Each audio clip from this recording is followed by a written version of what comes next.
But when we took office, let me remind you, there was virtually no international pressure on Iran. We were the problem. We were diplomatically isolated in the world, in the region, in Europe. The international pressure on Iran was stuck in neutral. As a matter of fact, Iran's influence in the previous 6 years was growing in the region, not diminishing, growing in the region. The relationship with Syria was obvious. The use of a staging point for Hezbollah and Hamas was clear. The rest of the region was basically stiff-arming the United States and saying, you need to be engaged more in missile defense, you need to be engaged more in.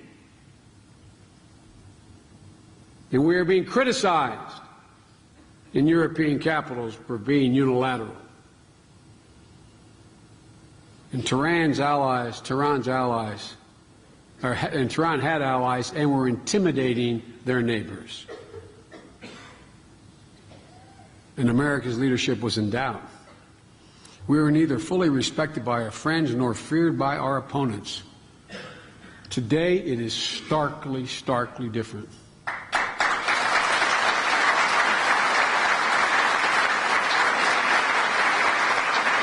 Iran has one and only one ally in the region, Syria, which is under siege, greatly diminished, weakened as a sure and certain sponsor and a jump-off point for Hamas and Hezbollah.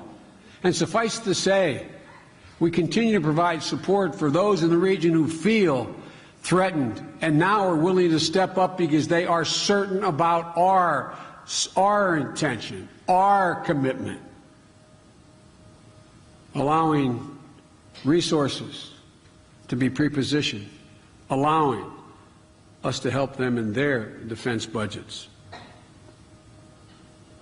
There's an increasingly united concern in the region about Iran and a greater willingness to work together to deal with the threat that it poses. And I would argue that it's not just because of the legitimate threat, but because of the President's efforts.